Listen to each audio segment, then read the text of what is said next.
নমস্কার, আশা করি আপনারা সবাই খুব ভালো আছেন। কুকিং অ্যান্ড মাই ভিলেজ চ্যানেলে আবারও একটি নতুন পর্বে আপনাদের সবাইকে স্বাগত জানাই। আবারও নতুন রান্নার ভিডিও নিয়ে আপনাদের সামনে চলে এসেছি।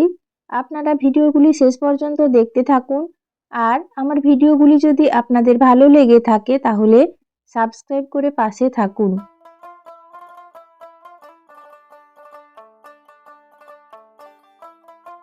আজকে আমি বাড়ির বাগানের দিকে যাব বলে বেরিয়ে পড়েছি।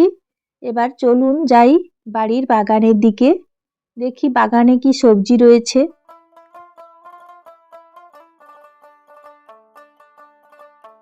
এদিকে দেখুন জেঠিমাদের আম গাছে খুব মুকুল এসছে, আর একটা বেল গাছও রয়েছে, বেল গাছে বেলও হয়েছে, এই বছর নতুন বেল হয়েছে।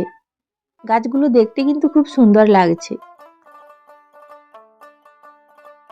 আর এদিকে দেখুন আমাদের কয়েকটা পেঁয়াজ গাছ লাগানো হয়েছিল, পেঁয়াজ গাছগুলো ভালো হয়েছে।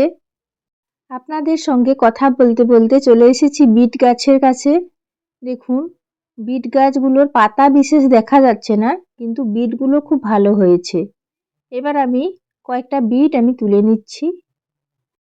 এই বিটটা দেখুন কিরকম লম্বা মতো দেখতে হয়েছে।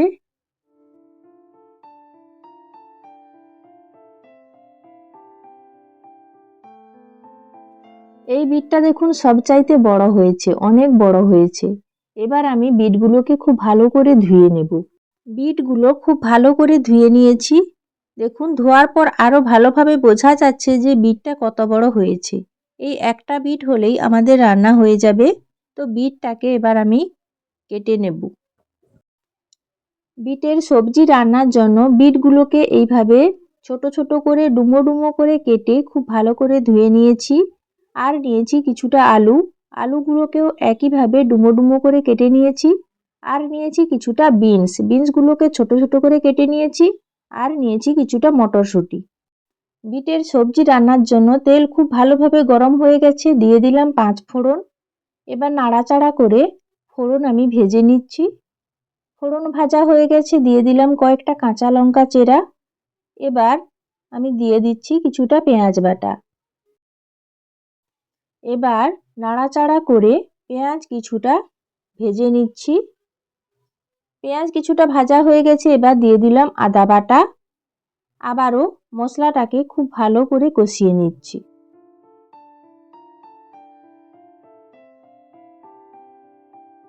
আদা ও পেঁয়াজের কাঁচা গন্ধ চলে গেছে, এবার দিয়ে দিচ্ছি পরিমাণ মতো হলুদ গুঁড়ো, দিয়ে দিচ্ছি পরিমাণ মতো লবণ, দিয়ে আবারও মশলাটাকে খুব ভালো করে কষিয়ে নিচ্ছি।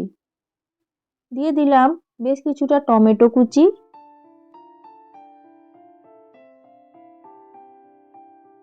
টমেটো দিয়ে আবারও নেড়ে চেড়ে দিচ্ছি, তাহলে টমেটোর কাঁচা গন্ধ চলে যাবে আর টমেটোটাও তাড়াতাড়ি গলে যাবে। দেখুন টমেটো কিছুটা গলেছে, এবার দিয়ে দিলাম মটরশুঁটি। মটরশুঁটি দিয়ে আবারও 2-4 বার আমি নেড়ে চেড়ে দিচ্ছি।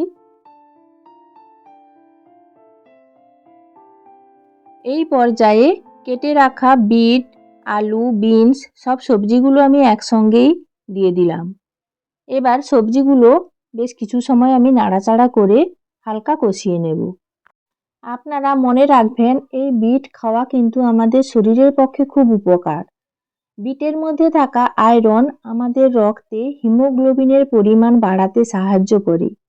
এছাড়াও বিটের মধ্যে থাকা ফাইবার আমাদের হজমে সাহায্য করে এবং যাদের কোষ্ঠকাঠিন্য রয়েছে সেই কোষ্ঠকাঠিন্যতা দূর করতে সাহায্য করে।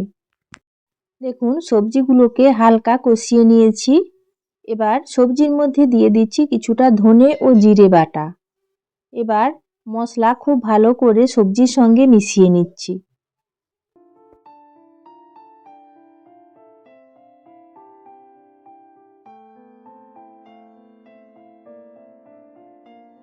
এই পর্যায়ে সবজি সেদ্ধ হওয়ার জন্য আমি দিয়ে দিলাম পরিমাণ মতো জল।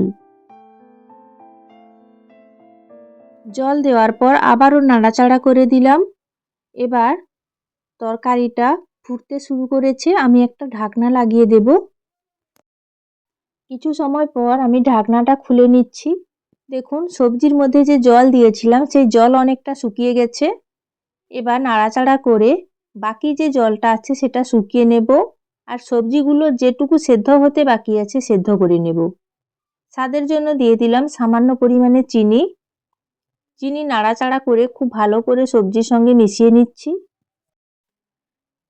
দেখুন বারবার নাড়াচাড়া করতে করতে সবজির মধ্যে যে জল ছিল সেই জলটা শুকিয়ে গেছে আর একটা মাখো মাখো তরকারি হয়েছে। আর দেখুন বিট থেকে যে কালার বেরিয়েছে আলুও লাল রং হয়ে গেছে। এবার সবজিটা আমি তুলে নিচ্ছি।